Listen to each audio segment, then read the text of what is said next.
My surname is Tang and my name is Tang Cheng. You can also call me Tang Wulang. Keywords of the novel. Hunting Spy without pop-ups, complete download of Hunting Spy TXT, and reading of the latest chapters of Hunting Spy. Chapter 1. Sudden Arrival. You are listening at novelfull.audio. Chapter 1. Sudden Arrival. In early summer, at noon with the sun hanging high, the sun is tirelessly emitting light and heat, as if wanting to dry all the objects on the ground. The afternoon sunshine seemed to have weight, squeezing the hurried passers-by on the street. The sweat that just came out was immediately sun-dried, leaving only sweat stains that were tight on the skin. The streets are bustling with people. Although it's already lunchtime, passers-by are still in a hurry to make a living. On a street that is not considered a main road, a middle-aged man in his 30s wearing a lake-colored robe is walking forward. He kept wiping his sweat with his handkerchief and occasionally looked at the house numbers on the surrounding buildings, as if searching for some address. There are not many or few pedestrians on this street, and the houses facing the street are mostly some shops, such as traditional Chinese medicine shops, shaver shops, and small restaurants. Everything looks no different from ordinary days and seems very normal. Katakawa Takayoshi is very cautious. This is Nanjing, the capital of the nationalist government. He is not visiting this city for the first time, but he must be cautious to prevent accidents. As a senior agent, accidents often mean the end of one's life. According to the instructions given by the head of the Shanghai headquarters before departure, this traditional Chinese medicine shop at 19, Chengxian Street was his first contact point. In fact, he had already seen the traditional Chinese medicine shop from a distance through the house number, but he was not in a hurry to go to the joint. Instead, he slowly paced and pretended to be unfamiliar, wanting to observe the surrounding environment and see if there were any abnormalities. The agreed meeting time was exactly noon. Out of caution, Takayoshi Katakawa arrived here half an hour earlier, which is his usual style. He is very careful with every meeting with the ambush team. This is a discipline that must be followed in intelligence work, and it is also the most important reason why he has been able to infiltrate for many years and eventually become a senior spy. Chengxian Street is not a very bustling area, but the street vendors who set up stalls along the way almost put their business in the middle of the road, leaving only a narrow road with occasional yellow cars swaying in the narrow road. 2 street patrolling police officers, holding wooden batons, were hiding in the only shade, sucking on paper cigarettes, occasionally brushing off the withered locust rice that had fallen on their bodies. At the same time, they looked at the women on the street with wild and bold eyes. All of this in front of Katakawa Takayoshi suddenly made him feel restless. Although there were no cicadas chirping, Katakawa Takayoshi's eardrums were filled with restless noise. The traditional Chinese medicine shop at 19, Chengxian Street is a 2-story old building, with the ground floor serving as a traditional Chinese medicine clinic for medical treatment and medication. On the exterior wall of the second floor, there is a sign hanging with the 4 characters, "Hanging Pot for the World," written on it. There are also several windows next to it, which should be the living room of the pharmacy owner. On the windowsill between the 3 windows, there is a small pot of pink roses placed, which is a normal signal indicating that there are no safety issues at this junction. Katakawa Takayoshi saw this potted flower from a distance, and his vigilance slightly decreased. He knew this secret code when he received instructions in Shanghai, and it seems that everything is normal here and can be connected. Katakawa Takayoshi immediately took out his pocket watch and looked at the time. It was now 11:55, and there were still 5 minutes left until the meeting time. He began to accelerate his pace, adjust to normal walking speed, and walk towards the traditional Chinese medicine shop. Suddenly, the situation suddenly changes. With a loud bang, the potted rose flowers on the windowsill of the second floor of the pharmacy were pushed down the street and smashed to pieces. Then, a person jumped out of the window where the pots were originally placed, got up, and limped towards the other direction of Chengxian Street. Although the window on the second floor is not too high, jumping off it is still easy to get injured, and the person who jumped off the building appears to have sprained their foot. At this moment, more than 10 people in casual clothes rushed out of the shop opposite the traditional Chinese medicine shop, holding pistols and chasing the person who had jumped off the building, shouting, "Stop!" 2 of them were chasing after the person who was running away at a fast pace. The person who ran away was not running fast due to a foot injury. He turned to look at the pursuers behind him and knew that he might not be able to escape due to the foot injury.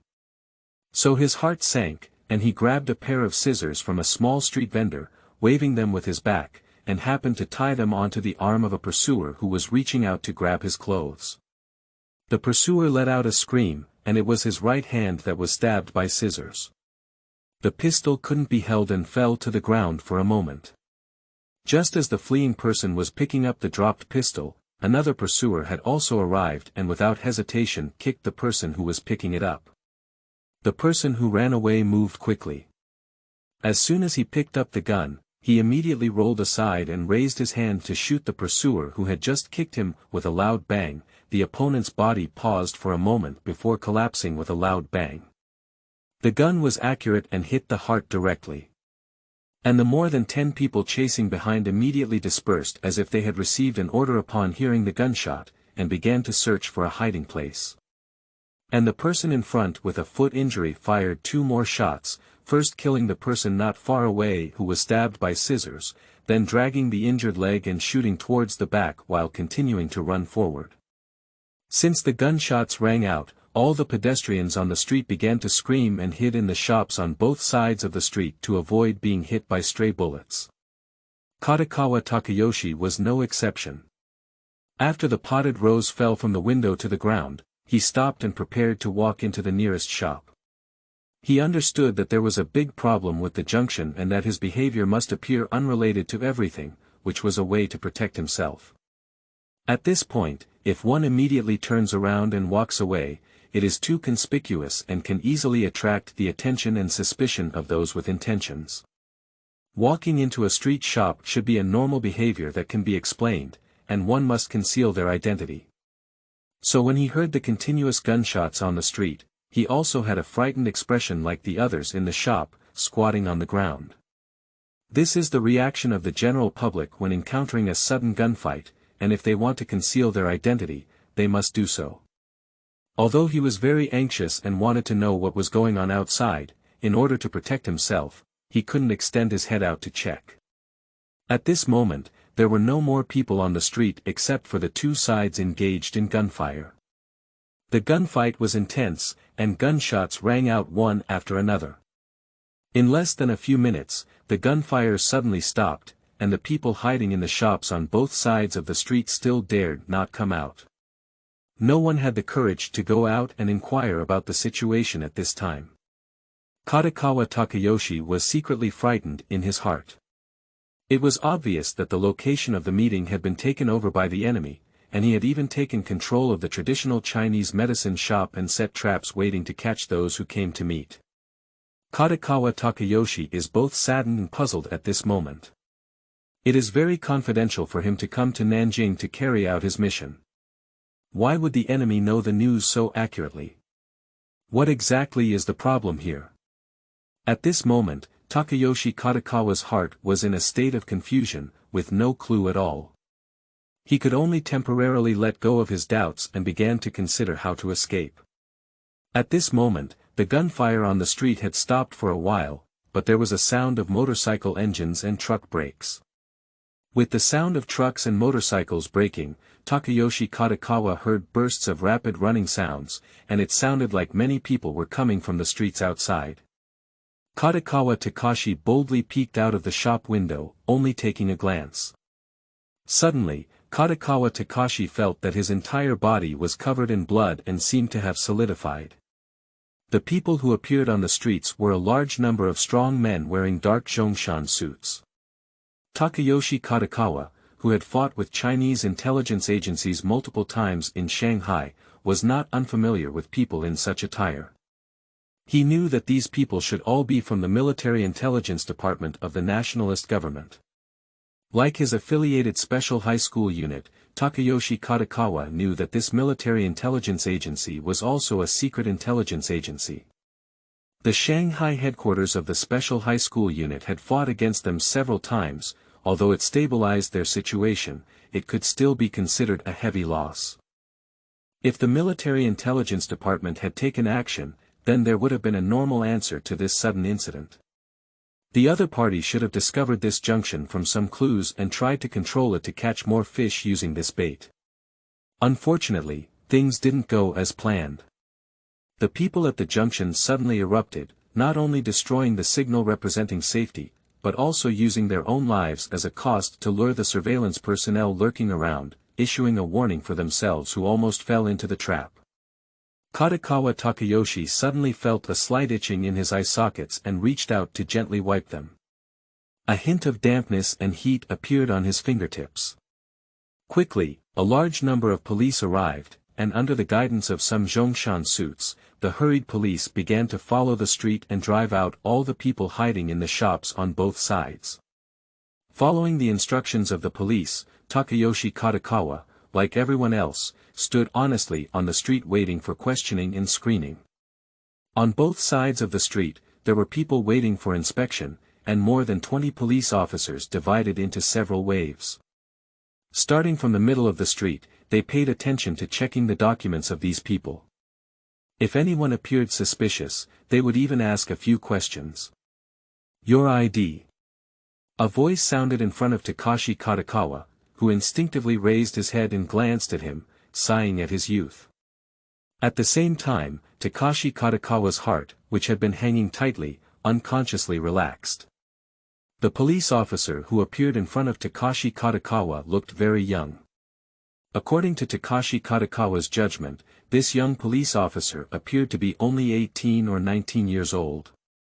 If he were in mainland Japan, this young person should still be in school. Glancing at the determined little police officer, Katakawa Takashi didn't hesitate at all. He just followed the other person's question and hurriedly took out his ID to hand over to them. End of this chapter. Chapter 2. Playing the Autumn Breeze. You are listening at novelfull.audio. Chapter 2. Playing the Autumn Breeze. The small police officer with a student face took the document handed over by Katakawa Takayoshi, opened it and casually glanced at it before impatiently handing it back to Katakawa Takayoshi. Katakawa Takayoshi, who was originally preparing to be questioned by the other party, couldn't help but breathe a sigh of relief in his heart. He secretly thought that he was lucky. If he had just checked his documents and was an experienced old police officer, he might not have been so lucky. Katakawa Takayoshi secretly felt relieved, but he didn't pay attention. When the little police officer returned his documents, there was a brief contact between their fingers, and he didn't notice the sudden smile on the corner of his mouth as the little police officer turned around. About a quarter of an hour later, Takayoshi Katakawa and some passers-by who had already undergone inspections, under the gaze of several police officers, walked along the street towards the intersection ahead. Finally, he left without any danger. After crossing the street corner, Takayoshi Katakawa quickly infiltrated the crowd. However, he was secretly grateful but did not notice that several teenagers, aged 13 or 14, were faintly following behind him. "Uncle, I'm taking a half-day off, and another day I'll treat you to a drink." Tang Cheng, who had taken his gaze back from the street corner, smiled and stuffed a pack of cigarettes into the hands of Sheriff Zhao Sanpao. Zhao Sanpao lowered his head and glanced at a pack of unopened Sanpao batteries. Zhao Sanpao was about to open his mouth and speak, but he saw Tang City already strode towards the Zhongshan suits in the middle of the street. Zhao Sanpao stood still with his mouth open. After a few breaths, he had to put his cigarette in his pocket and turn around to pretend that nothing had happened. "Uncle Zhang, what's going on? Is the situation I reported correct? I just said there's a problem with this traditional Chinese medicine shop." Before Tang Cheng could reach the middle of the street, he was stopped by someone. After a moment, a middle-aged man in a gray suit came out of the pharmacy and walked to Tang Cheng's side.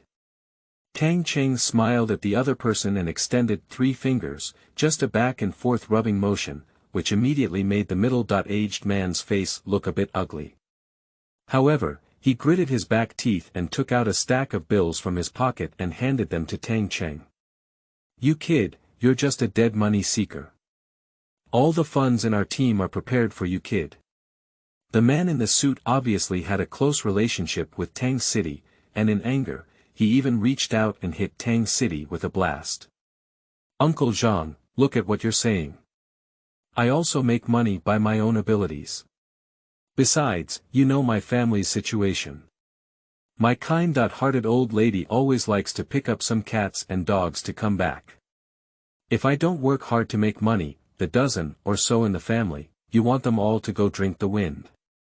Tang Cheng smiled and carefully counted the money in his hand, muttering back to the man in the suit. He didn't pay any attention to the other person knocking on his explosive chestnut. Tang Cheng's words made the man in the suit look a bit solemn.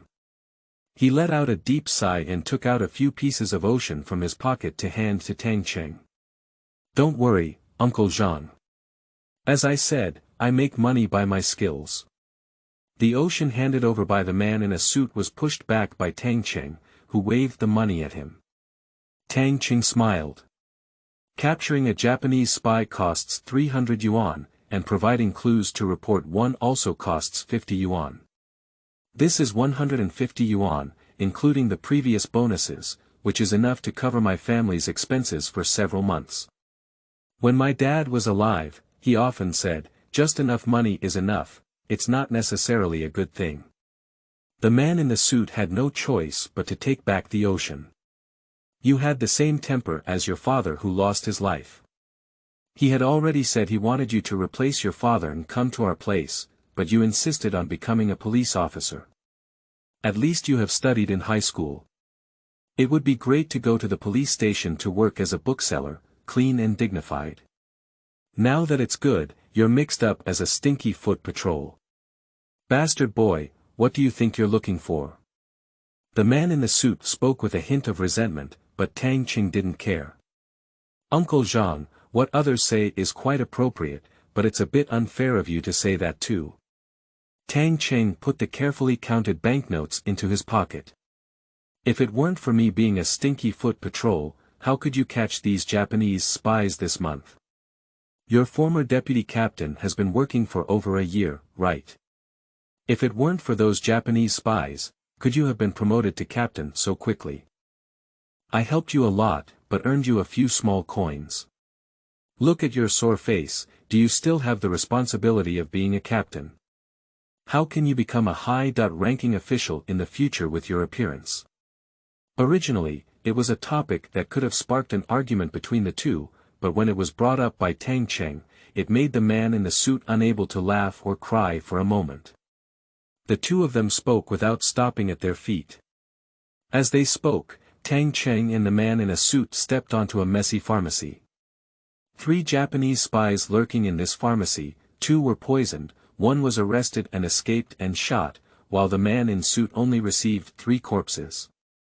When the 2 people from Tangshan entered, some men in Zhongshan suits were surrounding the 2 poisoned corpses. Some were in a daze while others were chatting, but no one paid attention to the 2 corpses on the ground. "Uncle Zhang, even if you didn't fish for a living, there may not be any messages left on the bodies. Besides, there isn't a real forensic doctor on your side, can we just ignore these 2 bodies?" Tang Cheng didn't want to say much, but looking at the appearance of these Zhongshan suits, Tang Cheng couldn't resist in the end. The man in the suit, who had always been known as Uncle Zhang in Tang City, was taken aback for a moment before giving Tang City a helpless glance. "I said, are you idle? Where did you come from? It's already giving you face to come in. Our military intelligence department has its own way of doing things, so don't speak recklessly if you don't understand."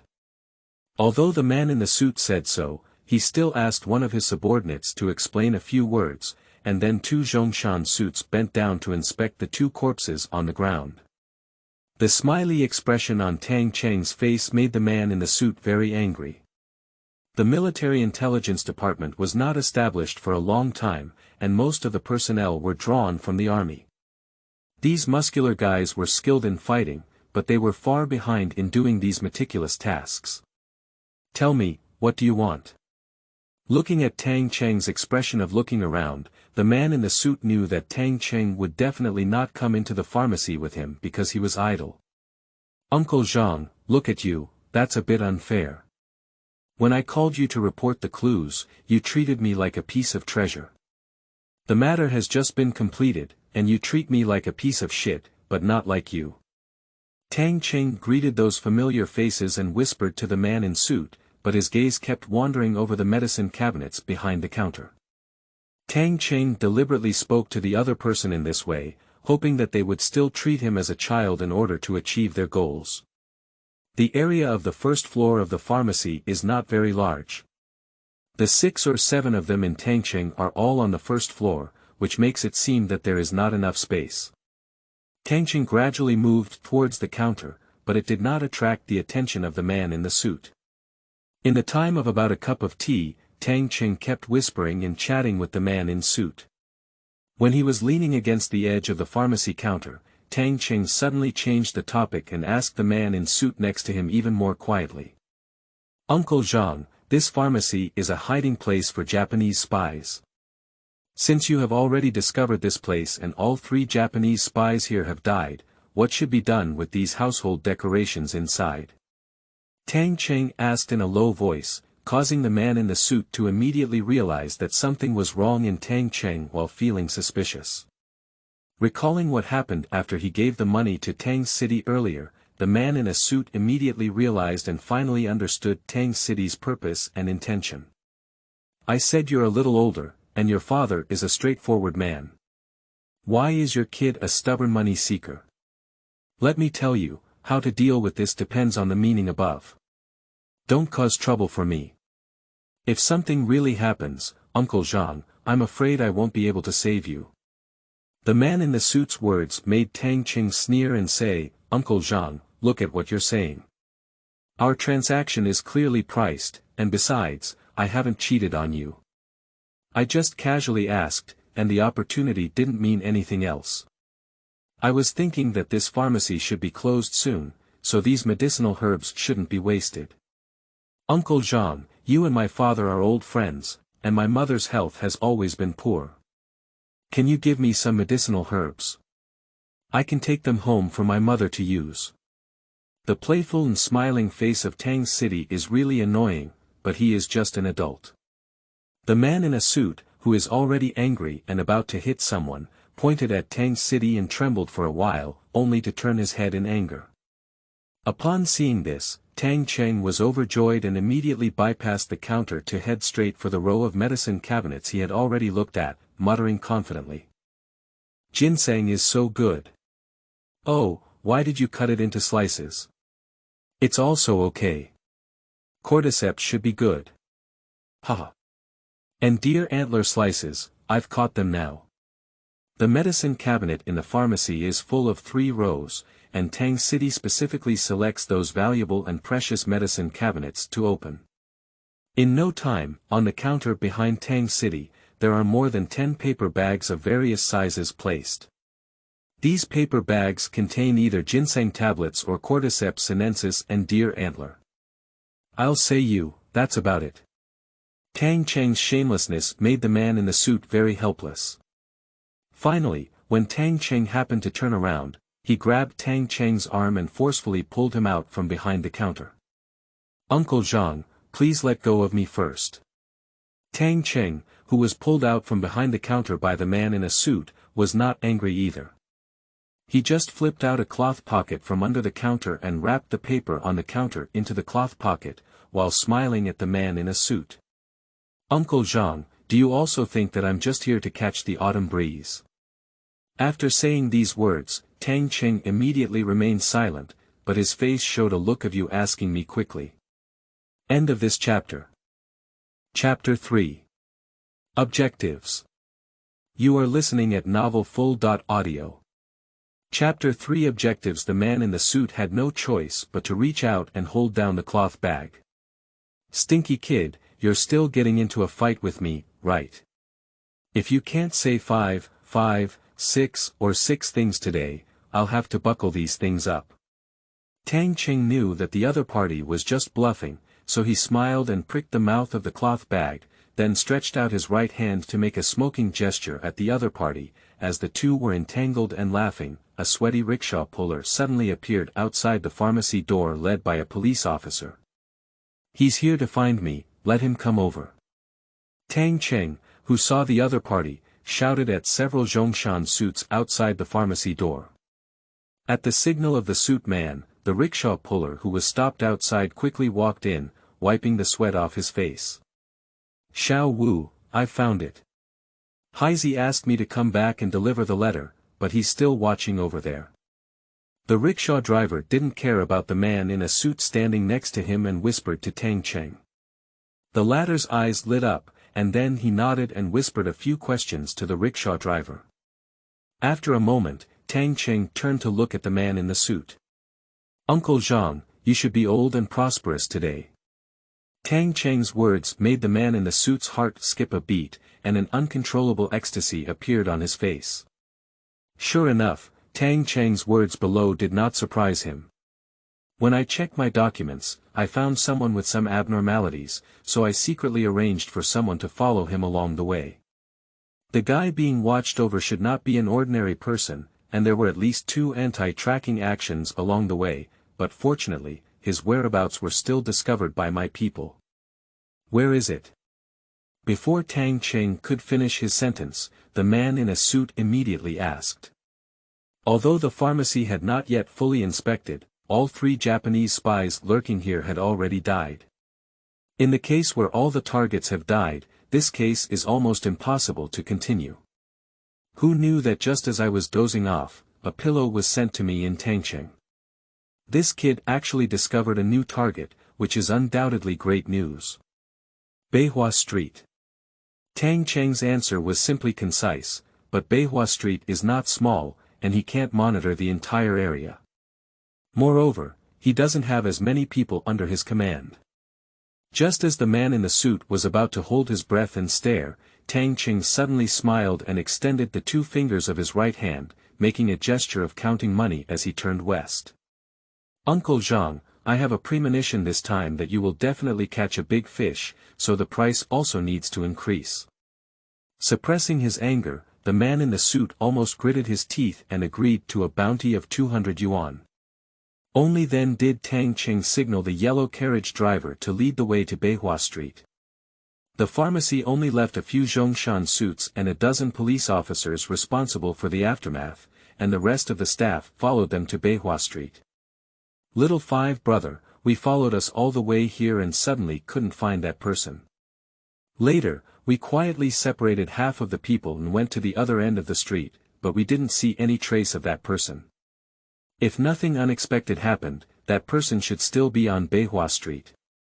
In a tea house not far from Beihua Street, a 15 or 16-year-old boy is reporting the entire incident in front of a man in a suit in Tangshan. Tang Cheng, who already had a clear idea in his heart, remained calm and turned his head to look at the man in a suit. "Uncle Zhang, are you planning to follow him first, or do you want to arrest him today?" "If it were me, it would be better to catch him first. The one we are staring at is obviously going to the pharmacy to meet him. As long as we keep his alive, it will not be difficult to ask you any information that interests you." The man in a suit is currently in a state of hesitation. If he were to cast a long line to catch a big fish, he might search for other Japanese spies. But what Tang Cheng said is not without reason. After all, this is going to the pharmacy joint, and the pharmacy has already been taken by his own people. The Japanese should immediately give up this line.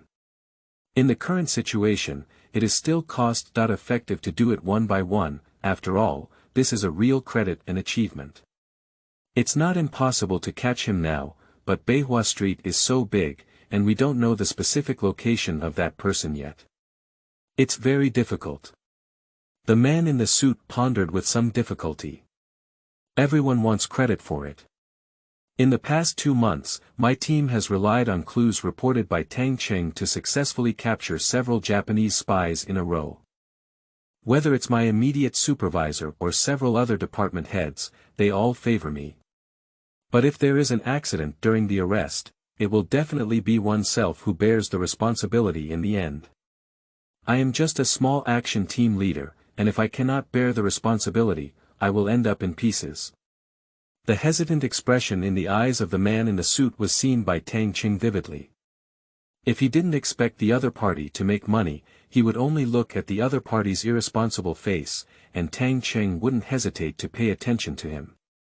Tang Cheng coughed lightly and said, "Uncle Zhang, whether you continue to watch and catch big fish or immediately catch them, you need to first determine the specific location of the target.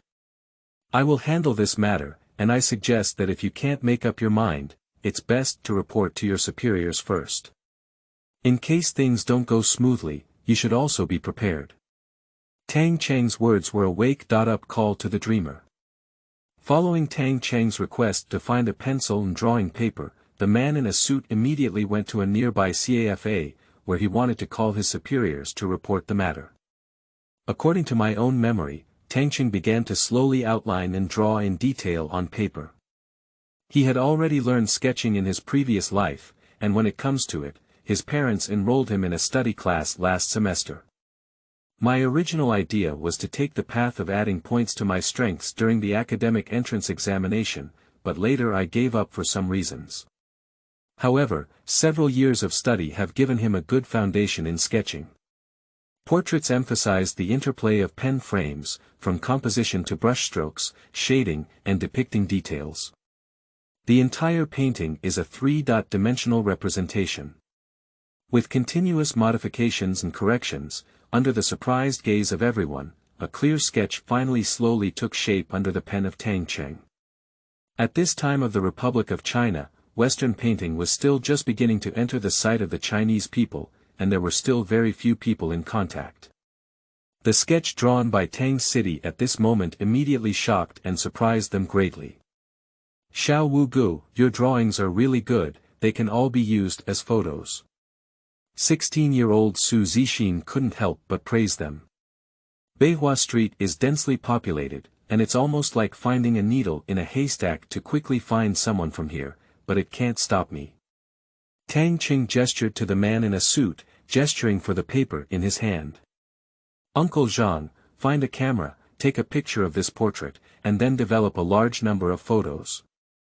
I will arrange for my people to hold the photos and conduct a secret search on Beihua Street. As long as the target is on Beihua Street, he will definitely not be able to escape." The man in a suit who immediately returned after making a phone call was overjoyed and didn't need to be urged by Tang Cheng. He called someone to handle this matter. "Xiao Wu, you have a meticulous mind and are good at observing and searching for information. It's a pity not to come to our military intelligence department. Why don't you think about it again? With your skill in drawing, you won't be able to suffer losses in the future." Tang Cheng still chuckled and scratched his head. "Uncle Zhang, you already know my attitude. Besides, I'm a good police officer now, and I can still earn extra money from you. My younger brothers and sisters are still young, so I can't leave. If anything unexpected happens to me, my big family won't live anymore." When Tang Cheng said these words, although there was a smile on his face, the helplessness in his eyes made the man in the suit feel heavy in his heart. The men in suits who were sent to develop the photos quickly returned, and Tang Cheng immediately had a stack of photos in his hand. He called the rickshaw driver to his side, and Tang Cheng whispered in a low voice.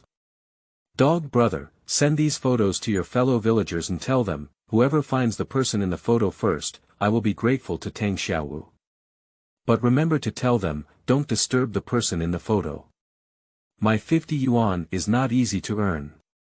Upon hearing Tang City offer a reward of 50 yuan, the rickshaw driver who had already received 5 yuan from Tang City immediately became excited. In Nanjing in 1936, 50 yuan was already enough to cover the expenses of a family of 4 for 2 months. If saved a little, 50 yuan could almost last for 3 months. The yellow rickshaw driver with a cheerful expression on his face bid farewell with a photo, and Tang Cheng called Su Zixin to his side to remind him, give Blackie and the others a few photos, and ask them to keep an eye on them here. Once you find the target, don't get too close, just send the news back immediately. Su Zixin hurriedly left with those few photos, and after about a cigarette, Tang Cheng, who had taken off his police uniform and dressed as an ordinary person, also left the tea house with Sir Shiran. At this moment it was already noon and the temperature was slowly dropping. Tang Cheng followed the flow of people and quickly turned the street corner to enter Beihua Street. Two teenagers squatting at the street corner playing around, upon seeing Tang Cheng, both of them coincidentally stood up to greet him, but Tang Cheng secretly signaled to stop them. Huangbake men are the least noticed group in the city, but they are all elderly people.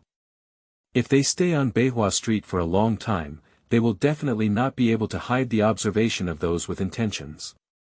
And these young people organized by Tang Cheng naturally became the main targets of surveillance, because no one would have thought that such ubiquitous young people were stalkers.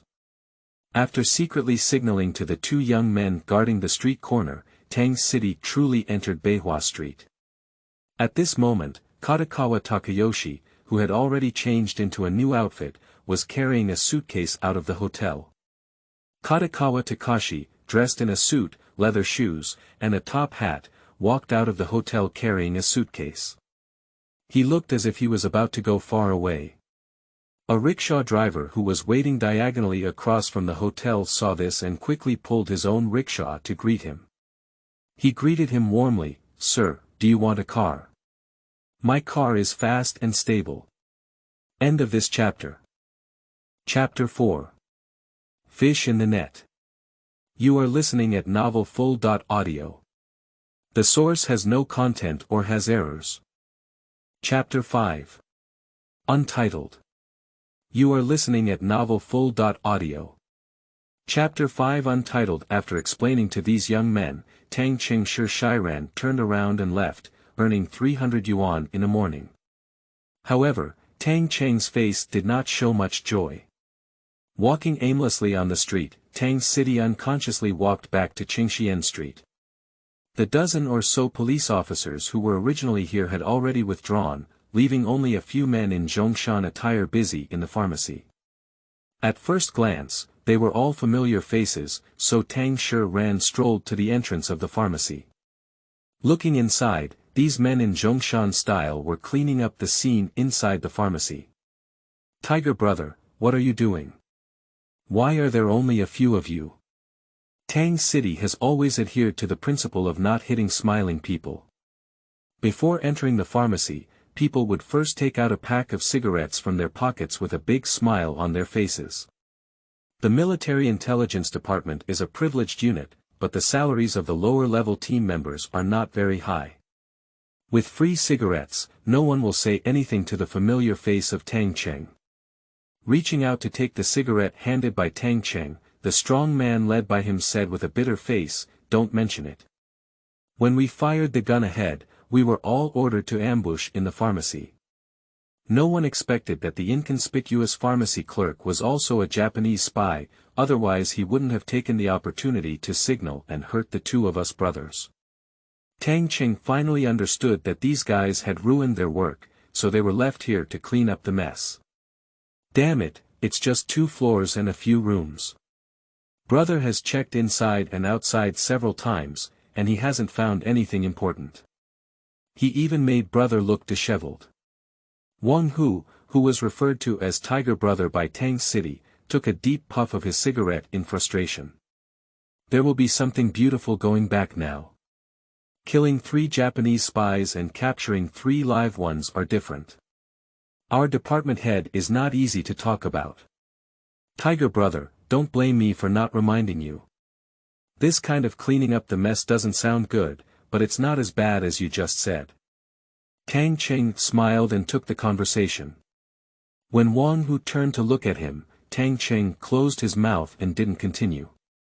This pharmacy is a liaison point of the Japanese spy organization. According to the registration information of the police station, this pharmacy opened here 3 years ago. A hidden connection point for 3 years, Tang Cheng believed that it could never be just a safe house used to hide spies, so he stubbornly judged that there should be value in digging and searching here. Xiao Wu, you are the nephew of our captain, and we can also consider ourselves. My brother is already on fire here. If you have any good ideas, please speak up quickly and don't play with him. Wang Hu saw that Tang Cheng didn't seem to be joking with him, and his heart was wavering. At the same time, he held on to the idea of last-minute cramming and bowed to Tang Cheng repeatedly. Brother Tiger, I heard you know a few black market agents. Tang Cheng lowered his voice happily and whispered in Wang Hu's ear. I have some spare money in my hand and I want to exchange it for US dollars or pounds. Tiger brother, show me a clear way.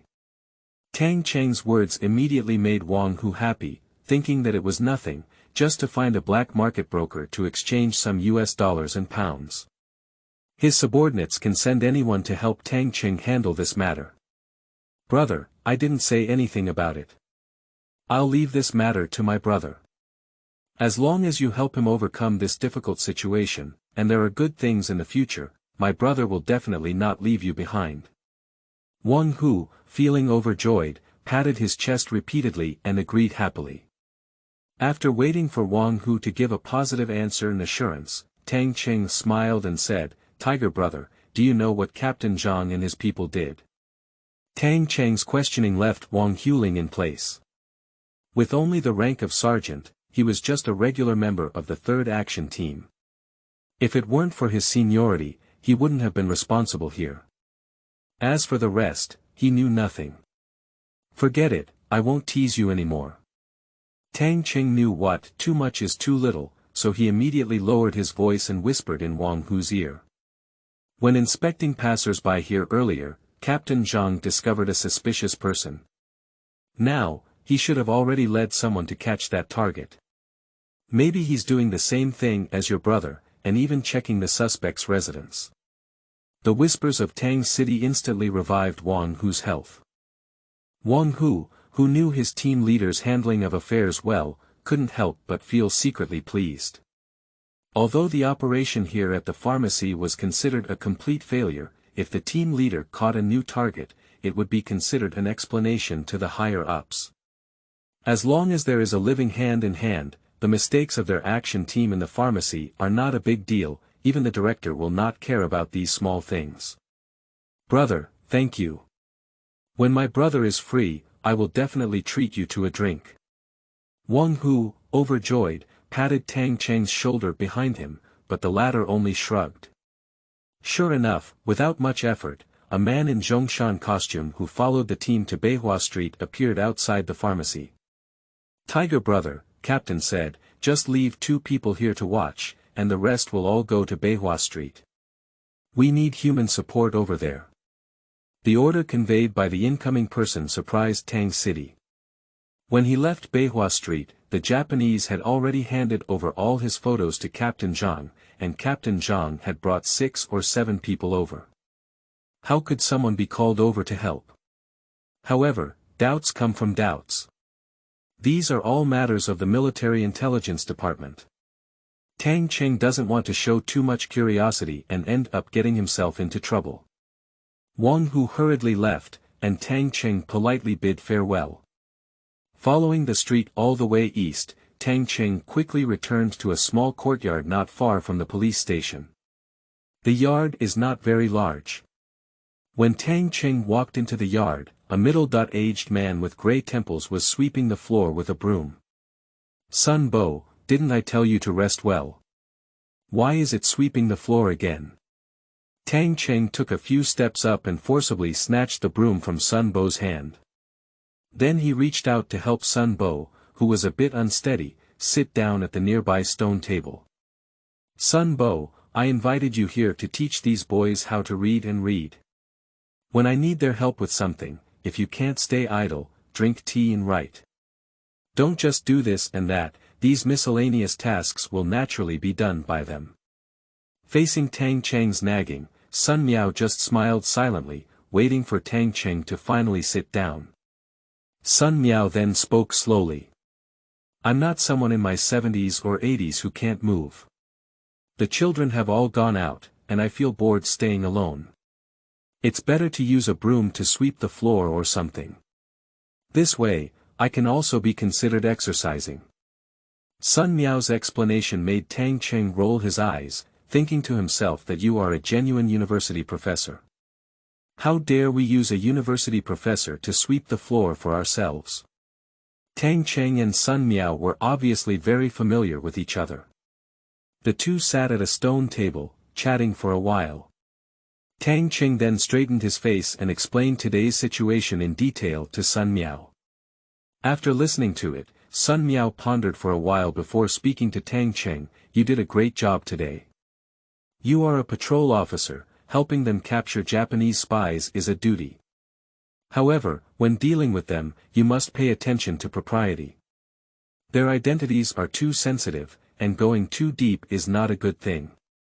Tang Cheng naturally knew what Sun Miao meant and immediately nodded, saying, Sun Bo, I think the same way, so I only talk to them about money every time, regardless of anything else.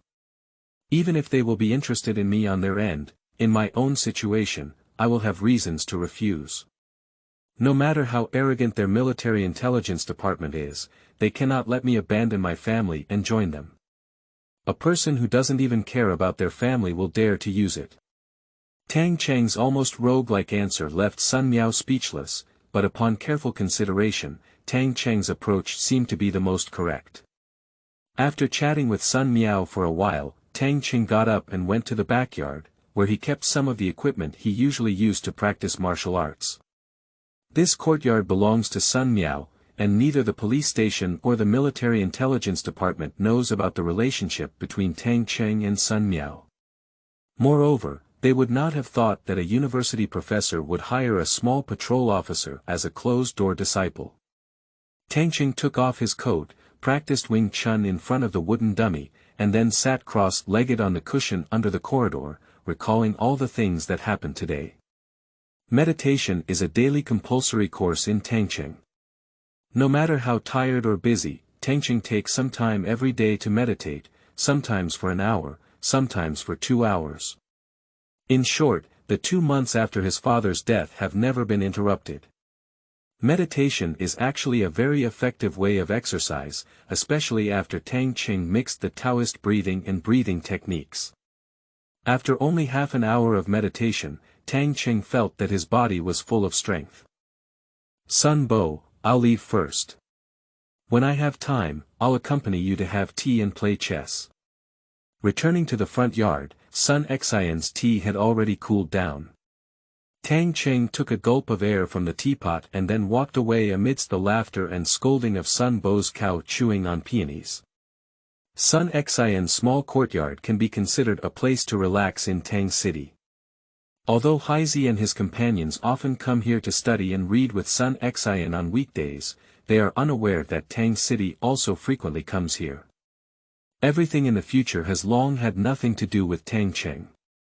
2 months ago, after his father passed away and he became a patrol officer, Tang Cheng knew that he was no longer the small police officer in the future, but rather a stinky foot patrol who had to work from dawn to dusk to support his family. As the sky gradually darkened, most of the pedestrians on the street were in a hurry and eager to return home quickly and be with their families. Tang City also longs to return home immediately. With the money obtained today, life at home should be slightly more comfortable. At the thought of these, Tang Cheng's face lit up with a slight smile.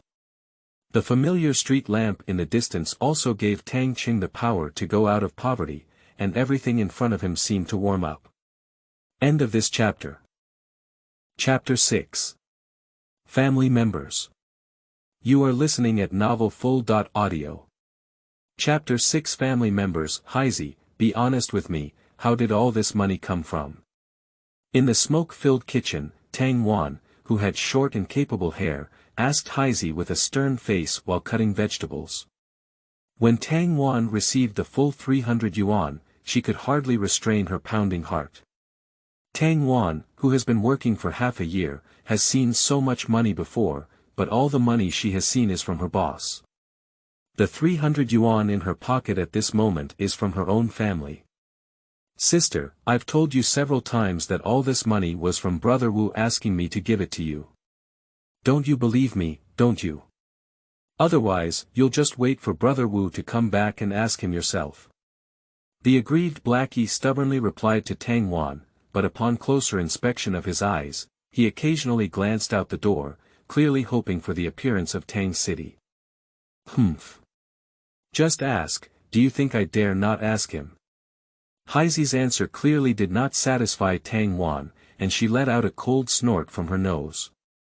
Tang Wan put down the kitchen knife in her hand, wiped her hands with her apron, and walked outside the kitchen. Oh my! Tang Wan, who had just walked to the door, was caught off guard and was hit by Tang Cheng, who happened to come in from outside. Their heads immediately collided, and when she looked at Tang Wan again, tears of pain came out. Sister, why don't you watch more? Does it hurt? Tang Cheng, who was also red on his forehead, didn't care about himself and went to see his sister Tang Wan's head first. However, Tang Wan, who didn't want to be embarrassed or angry, waved her hand and knocked him with a shudder. Oh, it seems you're okay, otherwise you wouldn't have had such a big energy. Tang Cheng, who was knocked hard by Tang Wan, dared not erupt. He could only rub his head with a smirk on his face, and his tearless expression made Tang Wan burst into laughter. It's okay, finally there wasn't a real fight. Upon hearing Tang Wan's laughter, Haizi, who had been smoldering and burning, breathed a sigh of relief. Sure enough, when Tang Wan spoke again, her tone still lacked the anger she had when asking Haizi earlier. Tell me, where did you get all the money you gave Haizi from? You can't do those crooked things, otherwise I won't spare you. Tang Cheng, who dared not talk back to Tang Wan, nodded in agreement and was eventually forced to swear by Tang Wan.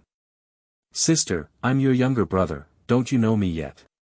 Don't worry, this money is definitely clean and I earned it openly. If you don't trust me, you can ask him when he delivers medicine to me today. Tang Cheng spoke as he rolled up his sleeves and took the apron and kitchen knife from Tang Wan's hand, then pushed her out of the kitchen. Tang Wan is only 2 years older than Tang Cheng. Although she is a girl, her cooking skills are not as good as Tang Cheng's. Seeing Tang Cheng taking over the cooking, Tang Wan was also delighted and happily returned to her room to hide the money. Tang Wan left the kitchen, and the conversation between Tang Cheng and Haizi became much more convenient. Brother Wu, Xiaoqi brought back the things from Ma Yi. What's in that box? Why is it so heavy? With these words, Haizi took out a key from his pocket and secretly handed it to Tang Cheng. This is the key on that box, Ma Yi said, I'll hand it over to you myself. Tang Cheng reached out to take the key and casually put it into his pocket. Ma Lu Ye's caution did not exceed Tang Cheng's expectations. In fact, if it were Tang Cheng, he might have been even more cautious than Ma Lu Ye. The food in Tang Cheng was not ready yet, and the courtyard door rang again. 2 little girls with blonde hair and blue eyes dressed like dolls first jumped in, followed by a middle-aged woman in a cheapao and a strong and honest young man like a calf. Mom, it's Big Brother is cooking. The 2 doll girls first saw Tang Cheng standing at the kitchen door and shouted happily as they rushed towards Tang Cheng. When a middle-aged woman saw Tang City, her lips curved slightly and a smile appeared on her face. As soon as there were more people, the courtyard became lively. Tang Cheng squatted down and hugged the 2 girls one by one, then walked to the middle-aged woman with them. Mom, you came back late enough today. It's already dark. The middle-aged woman in front of me was Tang Cheng's mother, Ma Guixiang. Over the past 2 months, Tang Cheng has been intentionally or unintentionally keeping a distance from Ma Guixiang. I don't know if Ma Guixiang didn't notice the changes in Tang Cheng, or if he really didn't notice them. Tang Cheng, who was no longer the same person as before, has never been detected by Ma Guixiang. Brother Wu, it's that Tian again. If it weren't for him, we would have come back long ago, interjected the boy who had been following Ma Guixiang. When Ma Guixiang tried to stop him, Tang Cheng, who was standing opposite them, had already changed his face. Tang Cheng's father had only passed away for just over 2 months, and the deputy director of the Nanchur Police Bureau, surname Tian, had already repeatedly harassed Ma Guixiang. If it weren't for someone from the military intelligence department greeting him, perhaps that person surnamed Tian would have come knocking on him. At this moment, Tang Cheng's face looked intimidating. Ma Guixiang hurriedly spoke to Tang Cheng, "Xiao Wu, forget it, I won't go to the church if it's too big. That person is the deputy director, and I heard that the backing behind him is not small. Uncle Zhang's side may not be able to stand out, so let's just hide a bit." Originally, Ma Guixiang was okay, but when she said this, Tang Cheng actually had a killing intent. This war will bring about a time when human life is cheaper than dogs. That person is just a deputy director of a police station, and Tang City really doesn't have that person in mind. Let's eat first, my elder sister and I are already hungry. Looking at Ma Guixiang's expression, which was also not good and showed a strong concern, Tang Cheng had to force a smiling face. However, after he turned around holding the 2 children, a hint of sternness appeared in his eyes. Although he is not the real Tang Shen, in the past 2 months of interaction, he has truly regarded the people in this courtyard as his family. With a strong personality, Tang Shen will never allow anyone to harm his family. Tang Cheng was very tired from this meal. In order not to make Ma Guixiang worry, Tang Cheng forced a smile. Although he couldn't deceive the black man who worked on the street all day, judging from Ma Guixiang's expression, it was obvious that he had already deceived him. "Haizi, go tell Big Nyo and his team to keep an eye on that person's surname Tian and find out his activity patterns. I heard he keeps an outer room outside, try following and seeing if we can find where his outer room is kept." After dinner, taking advantage of smoking in the yard, Tang Cheng whispered to Haizi, who didn't say anything but nodded at Tang Cheng with a gloomy expression. This family has a blood relationship with Ma Guixiang, but in reality, there are only Tang Wan and Tang Cheng. Haizi, Huzi, and that pair of mixed-race little girls are all orphans picked up by Ma Guixiang from the street. If it weren't for Ma Guixiang, these orphans would either be sold by human traffickers to other places, or they wouldn't know which day they would die in the black alley. Compared to Tang Wan and Tang Cheng, Haizi and his companions respected and attached more to Ma Guixiang.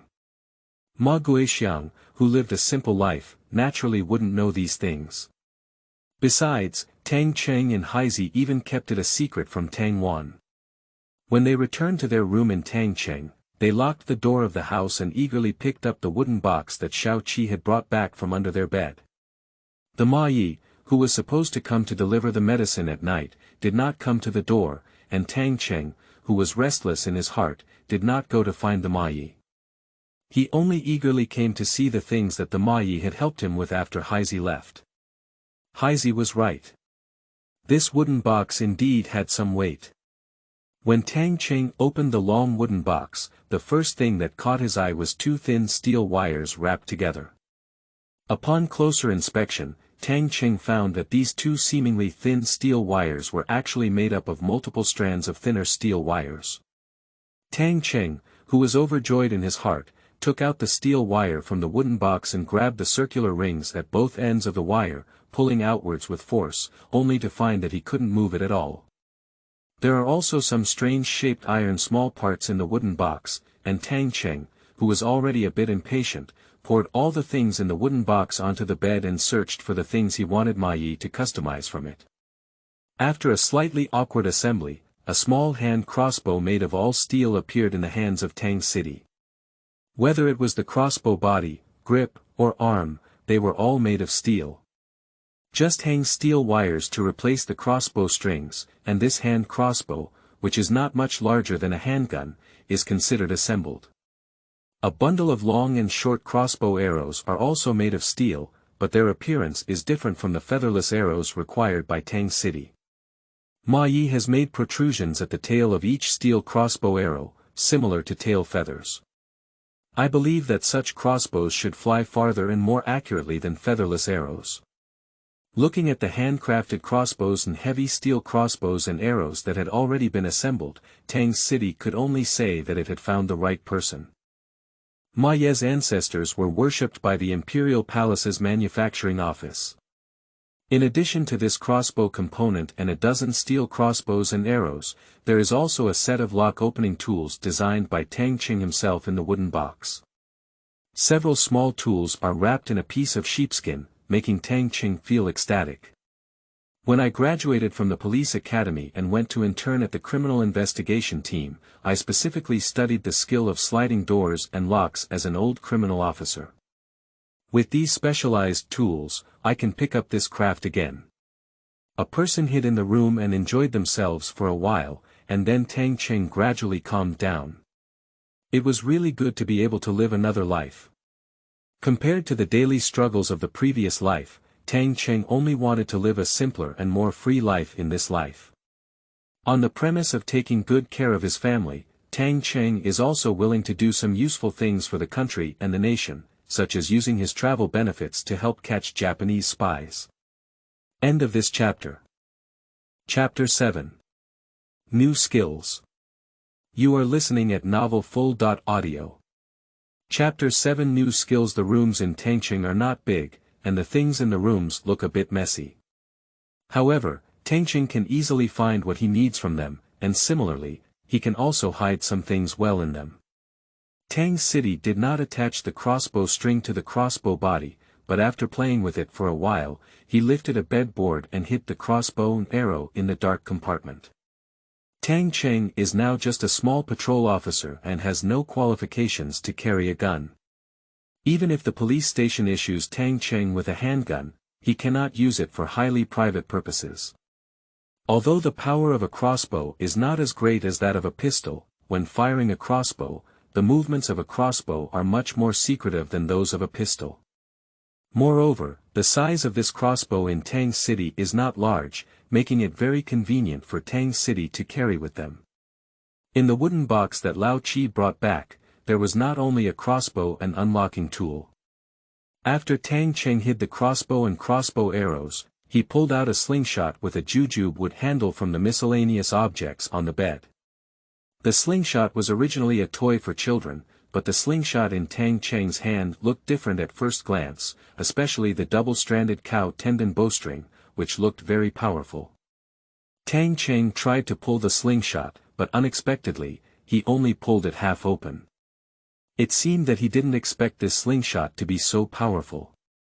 Tang Cheng shook his head with some regret, then flipped open another dark compartment by the bedside and took out a test tube-shaped blue liquid from inside. Without any hesitation, Tang Cheng opened the cork stopper of the test tube, tilted his neck, and poured the blue liquid from the test tube into his mouth. Physical potion. This is one of the many secrets of Tang City. Tang City had already consumed this kind of physical potion 2 months ago, and there was only the last tube of such blue physical potion left in his bedside compartment. Physical potion, as the literal meaning suggests, after drinking this blue physical potion, the user will permanently increase their strength. At the entrance of the blue liquid, Tang Cheng felt his body gradually heating up. It took about a cigarette, and Tang Cheng's face finally returned to normal. Ha! Tang Cheng, sitting cross-legged on the bed, slowly opened his eyes and exhaled a long breath before picking up the slingshot again. This time, Tang Cheng did not disappoint. He jumped out of bed and took a lunge, then exerted his arms with force, without the same effort as before. Tang Cheng easily pulled the slingshot. Tang Cheng, who had continuously pulled the slingshot, felt in a good mood. He didn't have a gun and often couldn't carry the crossbow with him. If he used such a slingshot well, it should be enough for self-defense. After a while of tossing and turning, Tang Cheng finally calmed down and lay flat on the bed. Including the Japanese man he personally caught on Beihua Street, a total of 4 Japanese spies were caught today. Tang Cheng closed his eyes and silently recited a lucky draw in his heart. 3 white boxes and a red box silently appeared in Tang Cheng's consciousness. In the next moment, 4 boxes disappeared into nothingness in a halo. 3 tubes of blue stamina potions and a yellow book appeared with a halo around Tang Cheng's hand. The book was drawn in a lottery for the 3rd time, so Tang Cheng, who had opened his eyes, didn't pay attention to the physical potions first. Instead, he reached out to touch the yellow book. Fingers touched the book, and the book with a yellow cover disappeared instantly, while Tang Cheng's mind also had some more memories. Memory sensing. What is this thing? Tang Cheng was very surprised when he recalled it in his mind. After thinking to himself, Tang Cheng was overjoyed. I dare say this is a skill. If a Japanese spy who is discovered and reported is caught or killed, Tang Cheng will have a chance to win a lottery, which is Tang Cheng's rebirth welfare and his biggest secret hidden deep in his heart.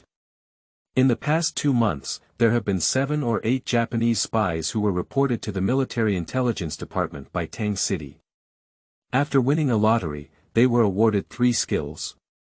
Yudao Family Forging Technique, Wing Chun Fist, and Touch Judgment. The rest were all blue stamina potions.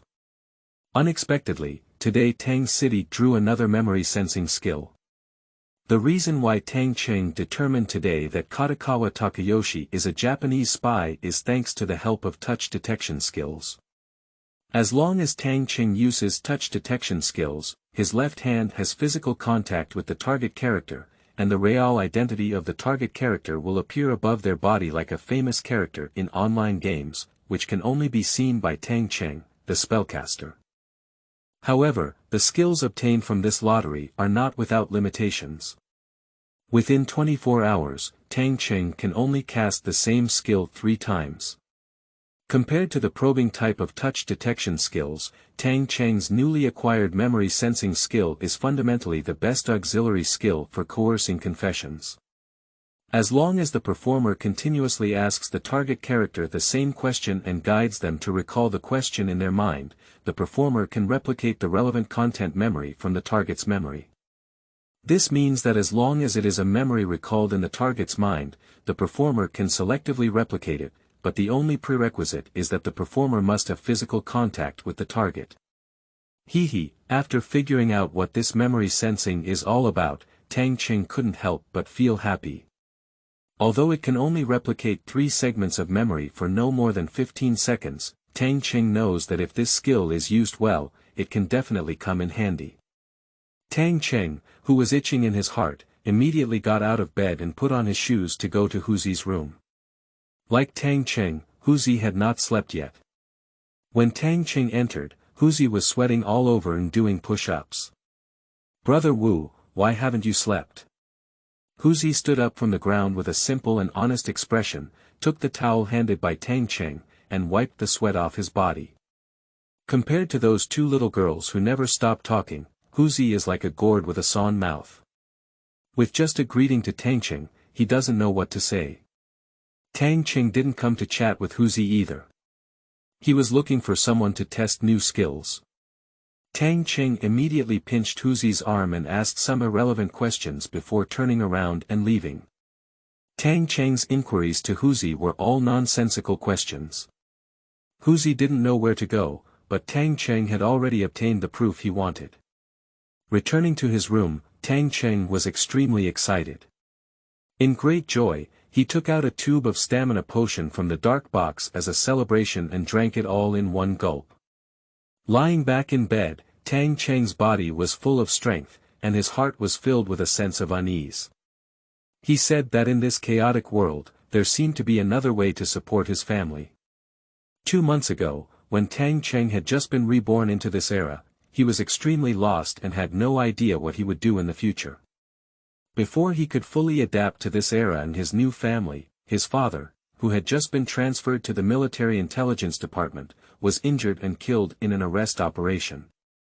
The pillars of the family were gone, and Tang Cheng, who had just graduated from high school, had to shoulder the heavy burden and became a patrol officer through his father's good friend relationship. The salary of the patrol officer is limited, and that little money is not enough to support his family. Watching the crying old lady repeatedly enter and exit the pawn shop with her dowry, Tang Cheng can only grit his teeth and hold on. During a collaborative action, Tang Cheng was injured, but he didn't want to benefit from misfortune and accidentally won a lottery system. Firstly, in the beginner gift package, the Taoist forging technique and touch judgment skill were introduced, and then the touch judgment skill was used to establish a relationship with the military intelligence department. This way, the Tang family not only had a support, but also earned enough money to support their family. Tang Cheng never imagined that one day he would have to rely on helping to capture Japanese spies to make a living for his family. However, as of now, Tang Cheng is quite satisfied with this kind of life. At least the money he earned in 2 months is enough for his family to live comfortably for a year. Not stealing, not robbing, not harming the people, and still taking good care of their families, Tang Cheng felt that he had done very well. The acquisition of new skills has given Tang Cheng new ideas, and perhaps he can do even better. In the midst of chaotic contemplation, Tang Cheng's consciousness gradually blurred.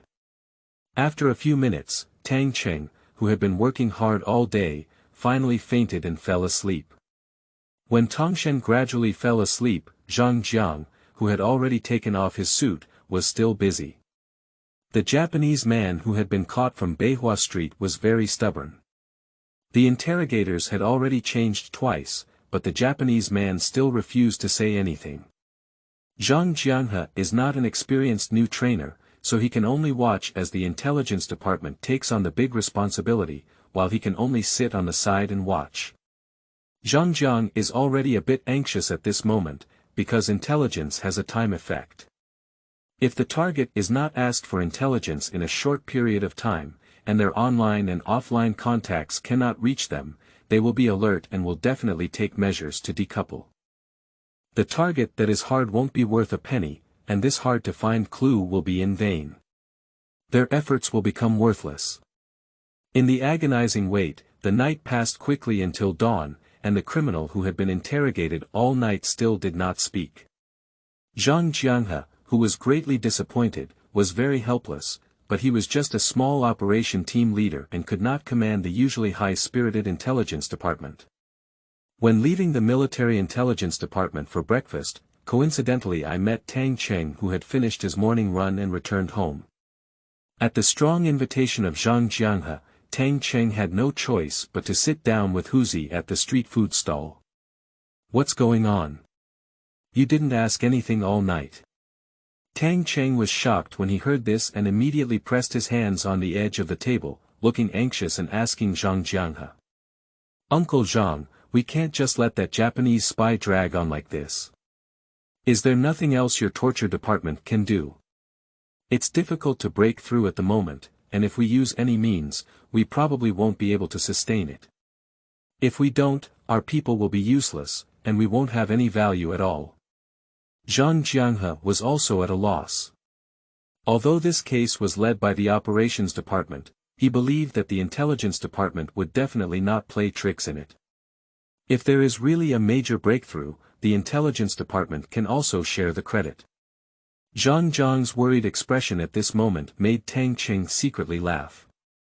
He thought to himself that if it had been a day ago, I might not have been able to do anything about it, but the young master had already acquired a new skill last night, which is an exclusive skill specifically used for interrogating and coercing confessions. End of this chapter. Chapter 8. Calculating Everything. You are listening at novelfull.audio. Chapter 8. Calculating Everything. "Uncle Zhang, I have nothing to do this morning. I wonder if I can go to your place to play for a while." Tang Cheng's eyes rolled and asked Zhang Jianghe an unexpected question. Seeing Zhang Jianghe looking at him with a surprised expression on his face, Tang Cheng smiled disguisedly and said, "Uncle Zhang, don't forget that I helped you catch that Japanese person. You don't suspect that I am a hidden agent of the Japanese spy, do you? Maybe when I go, that stubborn Japanese spy will speak up. After all, I caught him with my own hands." Tang Cheng's words left Zhang Jianghe slightly stunned. Upon careful consideration, Zhang Jianghe realized that Tang Cheng's words were not wrong. Perhaps taking Tang Cheng to meet the Japanese spy himself could lead to loopholes in the opponent's psychological defense line. Looking up at Tang Cheng's serious face, Zhang Jianghe pondered for a moment before nodding to Tang Cheng in agreeing. Tang Cheng's father used to be a member of the military intelligence department. Although he was unlucky enough to be transferred and lose his life, Tang Cheng's father not only had a good relationship with Zhang Jianghe, but also had good connections with the Nanjing headquarters of the military intelligence department. Following Zhang Jianghe all the way into the headquarters building of the military intelligence department, those who met along the way would reveal a smiling face to Tang Cheng after hearing that Tang Cheng was the son of Tang Qishan. A few people would secretly sigh, thinking that Tang Qishan was born out of time. Uncle Zhang, I see that your place is similar to the police station outside. When outsiders hear about you, their legs tremble like chaff. I see that there aren't many fierce and evil spirits here. Tang Cheng couldn't help but look around for a while, but his words amused Zhang Jianghe. The military intelligence department has great authority and is directly responsible to the chairman. When dealing with sensitive events, it even has the right to mobilize station troops to cooperate. Some people in the outside world have vaguely likened the military intelligence department to the Ming dynasty's Jin Yi Wei. In such an environment, everyone in the military intelligence department became arrogant. When my younger sister was eager for success, she would always resort to any means to be criticized by the outside world. Over time, the reputation of the military intelligence department also deteriorated. Zhang Jiang and nature couldn't explain these things to Tang Cheng in detail, so they could only vaguely respond at this moment. Don't think about what you have, kid. Even in the government and military and political departments, there are black sheep. If there are many such black sheep, their reputation will not be very good. Just remember, there are no 100% bad people in the world, nor are there 100% good people. Okay, I just can't say it's okay. Seeing that Zhang Jianghe had transformed into a professor and was about to have a long argument with himself, Tang Cheng immediately raised a white flag and begged for mercy. Last time Tang Cheng smoked, Zhang Jianghe happened to encounter him, and he was pulled to the street corner to reprimand him for over half an hour.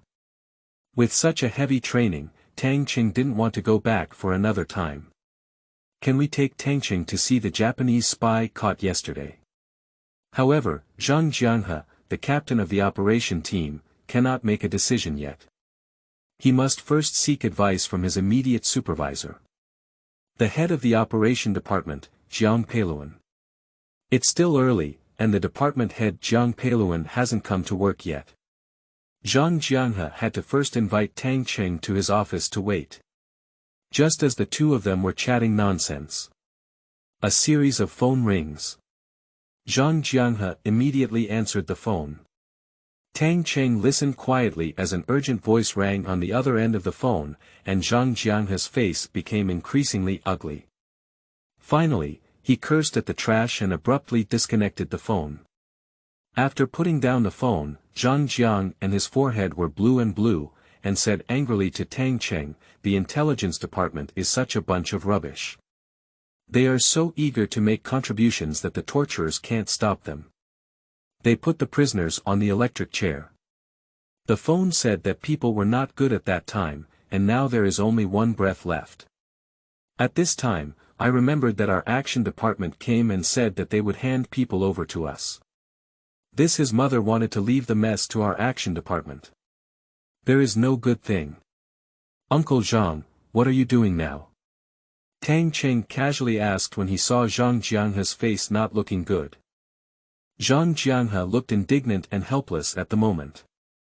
This case is handled by our operations department, and if we get involved, we can't get rid of it.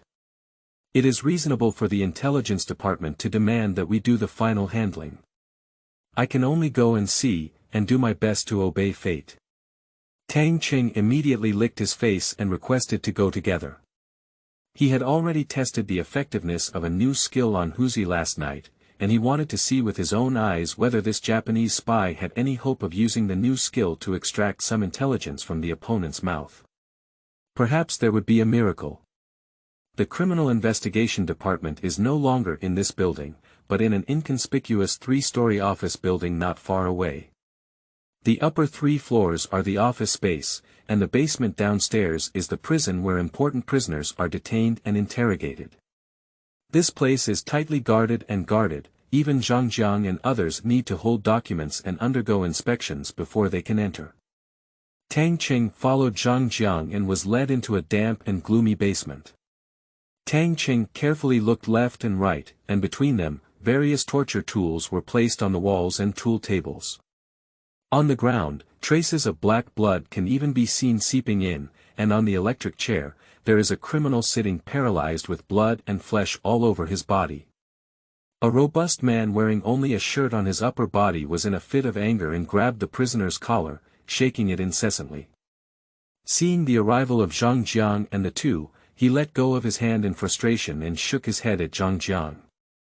Seeing this scene, Zhang Jiang knew that he was powerless, so he didn't bother to come forward to check. He just said weakly, "Forget it, let's each write their own reports and hand them over." The people in the torture department have long been hiding far away, and when things go wrong, they are also in a state of anxiety and self-concern. Only Tang Cheng did not give up, and he took a few steps forward to come in front of Katakawa Ryoichi. Katakawa Takayoshi's breath was weak in front of him, and his hollow and lifeless pupils had already diverged.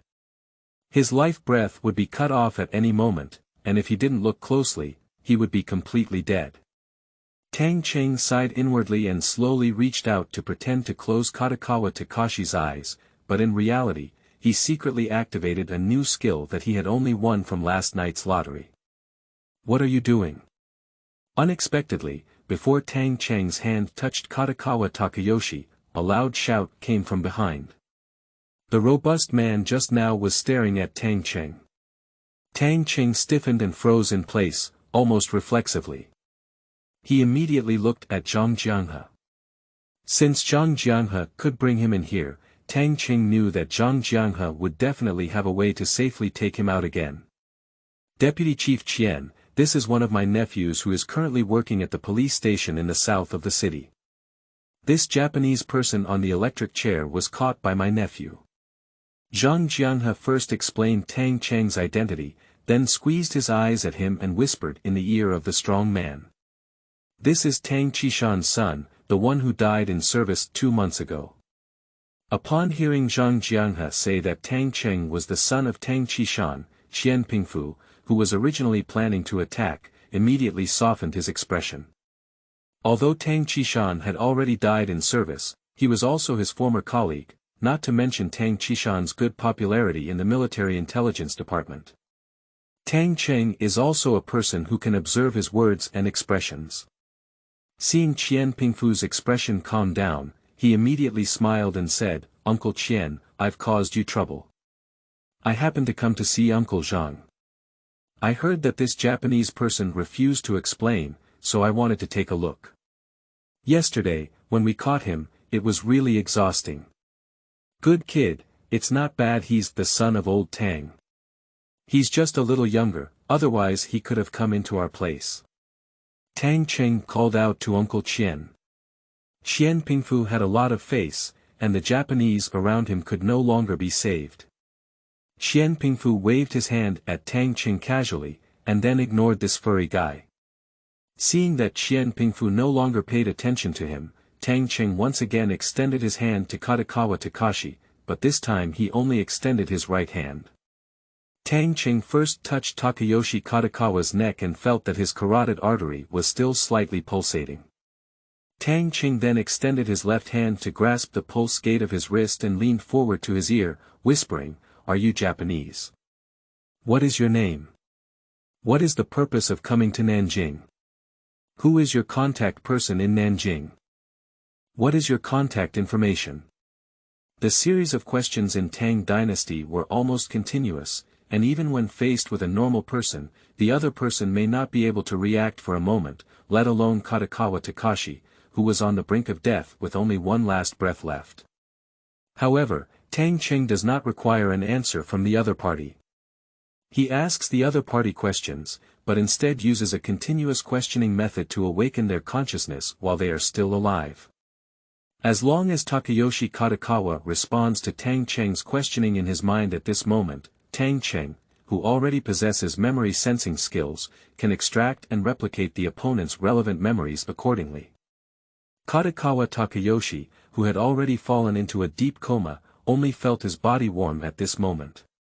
His previously dazed consciousness gradually woke up. With a continuous voice in his ear, Katakawa Takayoshi's mind also came up with images one by one. Tang Cheng, who held the opponent's wrist pulse with his left hand, secretly rejoiced because he once again proved that the new skill he acquired last night was effective. Although it was only a memory replication of just a few seconds, he had already obtained what he wanted. Uncle Zhang, he's out of breath. After more than a dozen breaths, Tang Cheng, who had already sweated on his forehead, released Katakawa Longi's wrist. Zhang Jiang and Qian Pingfu also gathered around him, almost simultaneously reaching out to touch Katakawa Longi's wrist, pulse and neck. As a result, both of them changed their faces, thinking to themselves that this was really troublesome. Tang Cheng pushed back a few steps and saw that Zhang Jiang and the two of them were not looking well, so he whispered. Uncle Zhang and Uncle Qian, it's impossible to save a person from death. The situation is already like this, so we need to report this matter as soon as possible. Anyway, this person is also a Japanese spy. It's better to die in your hands than to be escaped by him. Tang Cheng's words instantly woke up Zhang Jiang and the two of them. Yes, although the other party did not confess, this can still be considered as catching a Japanese spy who almost escaped. I don't think it's too much blame from above. End of this chapter. Chapter 9. Police Station Conflict. You are listening at novelfull.audio. Chapter 9 Police Station Conflict. Leaving the small building of the torture department, Tang Cheng had been somewhat absent-minded. Zhang Jiang thought it was because Tang Cheng had just had close contact with the body, so he didn't ask much. Uncle Zhang, I won't delay your work anymore. Tang Cheng didn't follow Zhang Jiang back to the office of the action department, but said goodbye. Zhang Jiang didn't persuade him to stay, just instructed Tang Cheng to pay attention to the abnormalities on the street. Tang Cheng changed his clothes and rushed to work after returning home. He first greeted the police chief Xiao Sanpao, and then used the excuse of going out for inspection to take Blackie to the train station. Brother Wu, what are we doing at the train station? Blackie didn't know and followed Tang Cheng to the station. Seeing that Tang Cheng was only staring at the staff at the station, he asked somewhat puzzled. Don't worry, I'm looking for a guy with a memory on his right back. Tang Cheng couldn't explain it to Heisey in too much detail. Although the memory extracted from Katakawa Takashi's head was 15 seconds long, only two specific images were considered useful. One is the dead mailbox located on Beihua Street, while the other is the right hand with a memory on the back of one hand. Katakawa Takayoshi was caught on Beihua Street, and according to the style of the Military Intelligence Office, there will definitely be personnel secretly monitoring Beihua Street for a period of time. Even though the location of the dead mailbox that Katakawa Takayoshi has used is hidden, in the current situation, Tang Cheng believes that whether Katakawa Takayoshi goes online or offline, he dare not use any dead mailbox recklessly. The dead mailbox cannot be used, even if Tangshen sends people to stare at that dead mailbox, it may only be a futile effort. So, after some consideration, Tang Cheng plans to first search for the right hand that appears in the replicated memory. Just a right hand with a memory on its back, even if the great Luo immortal comes, perhaps it can only be at a loss without any clues. But Tang Cheng is not an ordinary person, and in the picture on the right hand, there is also a sleeve with a logo on the cuff. Whether in his past life or present, Tang Cheng was a person who was good at observation and analysis. Before leaving the courtyard of the Military Intelligence Department much further, Tang Cheng had already thought that the sleeve in Katakawa Takayoshi's memory belonged to the work uniform of the train station staff. So, after Tang Cheng fled the train, he brought the black man to the train station, but so far, he has not found the guy with the money on his back. Blackie, I'll give you a task. You can call more people to help.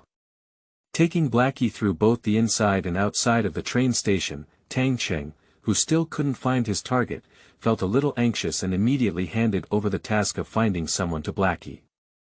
He then called a yellow charter car back to the police station. As soon as he entered the entrance of the police station, Tang Cheng noticed that the atmosphere inside was not quite right. He asked a relatively close person to inquire and found out that the person surnamed Tian had actually come to the police station. Upon hearing this, Tang Cheng secretly smacked his teeth and said to himself that the person surnamed Tian was just the deputy director of the Nanchur branch, but this is the police headquarters. Is it possible that he still has the ability to cause a big uproar at the police headquarters? Xiao Tang, why did you come back at this time? The sheriff just sent someone out to find you. You kid, you will become successful in the future, don't forget the brothers. Tang Cheng was searching the world for Zhao Sanpao when he was seen by familiar police officers, who immediately surrounded him and praised him in every detail. What are these all about? The inexplicable praise left Tang City confused, but Zhao Sanpao, who later appeared, didn't look very good. Xiao Tang, it's best for you to call your uncle in the military intelligence department first. That person surnamed Tian is malicious, so you should have some confidence in your heart. Zhao Sanpao, who has always been a kind person in the police station, called Tang Cheng aside and whispered a few words, but did not reveal the true reason to Tang Cheng. It wasn't until Tang Cheng saw Tian Jiawang and learned from the other party that he finally understood the real reason why those people in the police station came to approach him for no reason. Deputy Director Tian, when you asked someone to come to my house last time, I think I already understood the meaning very clearly. You can be considered a person with a good reputation at least. Don't use the same tricks as hooligans on the street. You don't have to mention other useless things. I'm not scared too much, young master. Without waiting for the other party to explain their intention, just as Tian Jiawang pretended to show his concern, Tang Cheng immediately turned his face. If it weren't for Zhao Sanpao's timely obstruction, Tang Cheng might have flipped the table over. Seeing Tang Cheng so disrespectful, Tian Jiawang also became angry. He raised his hand and slapped Tang Cheng in the face, which angered Zhao Sanpao, who was holding Tang Cheng with his waist. Zhao Sanpao knew that Tang Chengshen had good skills, and he thought to himself that stopping Tang Chengshen was not flattering your Tian Jiawang. Since your Tian Jiawang felt that he had taken control of Tang Chengshen, I wouldn't serve him anymore. After being slapped, Tang Cheng struggled hard, and Zhao Sanpao stumbled and let go of Tang Cheng. Tang Cheng, who had escaped from his trap, rushed forward like a crazy tiger and collided with Tian Jiawang to make two rolling gourds. Not to mention that Tian Jiawang, as the deputy director, has always been well behaved, let alone that his age in his 40s did not have the advantages of Tang City. After falling to the ground, he had not yet woken up, but was directly ridden by Tang City, who had turned over and climbed up. Tang City, which had already suffered losses, didn't care much about it. After sitting under Tian Jiawang, he swung his fist and punched left and right happily. In just a few strokes, he beat Tian Jiawang, who was originally fierce, like a pig's head. The sudden attack in Tang Cheng did not react to the other people present at the first time. When they returned to their senses and approached with 7 hands and 8 feet to stop them, they were deliberately blocked by Zhao Sanpao, who pretended to be unintentional. By the time they pulled open Tang Cheng, Tian Jiawang's face was already unrecognizable. Don't touch me, it's fair and at ease in people's hearts. Anyone with long eyes should know what happened just now. Tang Cheng, who was pulled up by someone, struggled to break free and directly stood in the office with a tiger face, calling Zhang Jianghe. Lao Yao. Lao Yao. This is the kid from your police station. Tian Jiawang, who was helped up from the ground, shouted like a pig, pointing to Tang Cheng, who looked indifferent and shouting. Catch him for me, catch him quickly, I want him to know how many eyes Lord Ma has. Zhao Sanpao, who was pointed out by Tian Jiawang, didn't move. Why did Tang City just take action? Their tadpoles saw it, and they had seen many bad people before, but they didn't bully people like this. Tian Jiawang's voice was quite loud. A large number of police officers quickly gathered here on the second floor. When they learned that it was Tang Cheng, a newcomer, who had beaten the deputy director of the Nanjing branch, everyone secretly gave a thumbs up, thinking that this kid was tough enough.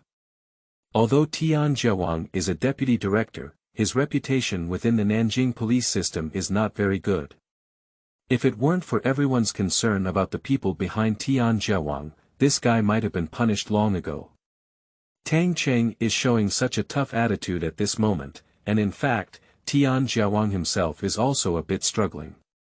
Tang Cheng's registration record at the police station shows that he has no followers, but looking at Tang Cheng's performance at this moment, Tian Jiawang is a bit uncertain. He doesn't seem like a new person without followers. When Tian Jiawang was secretly conflicted, he happened to see Lu Datong, who was also the deputy director, appear. As the deputy director of Nanjing, he couldn't control this kid himself, but Lu Datong happened to be the top boss of the Tang dynasty. "Old Lu, catch this kid for me, I want to kill him." Tian Jiawang pointed to Tang City and shouted at Lu Datong.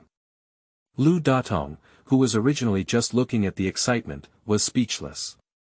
However, before he could speak, he heard a noisy sound of footsteps coming from downstairs.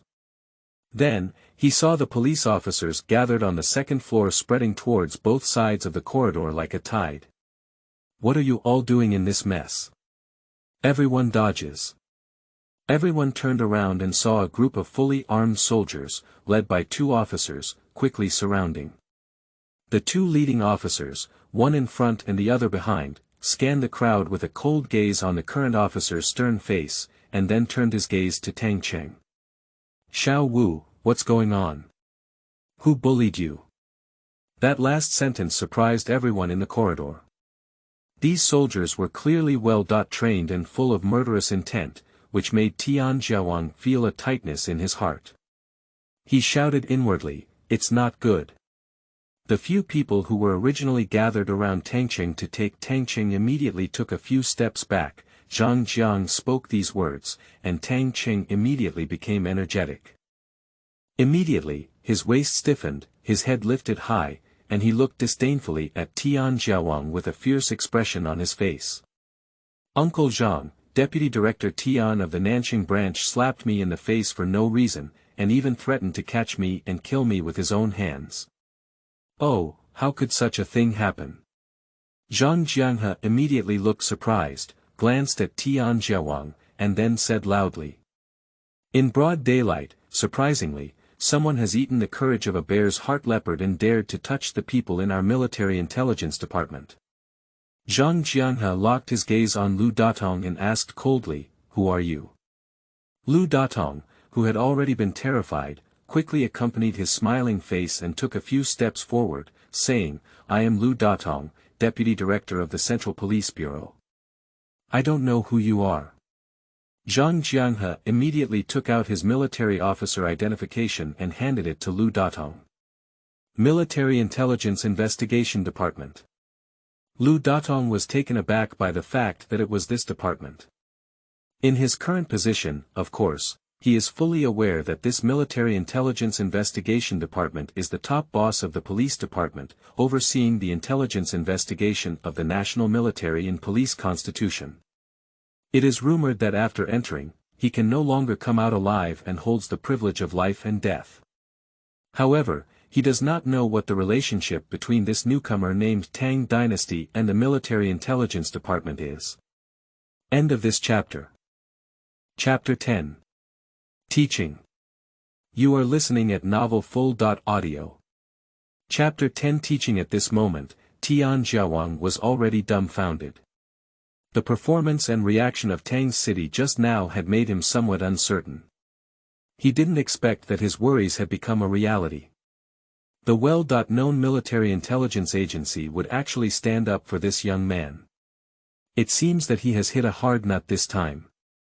Zhang Jiang and his personal presence can already be considered as indicating his level of importance to this matter, but Tian Jiawang has not yet seen the situation clearly, and he has not even thought about what kind of trouble he has caused.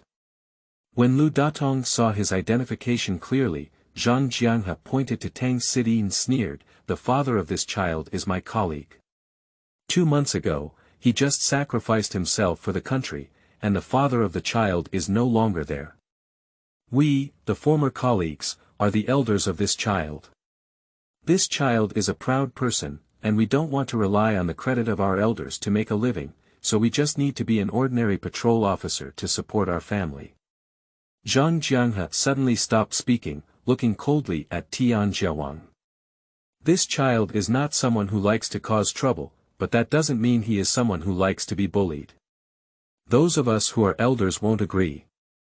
Deputy Director Tian, you must give me a satisfactory answer to this matter today, otherwise it's not just me who won't agree, but even those of the child's father's former colleagues and friends who probably won't agree. After saying these words, Zhang Jiang and he reached out and slapped Tang Cheng in the face, shouting and cursing.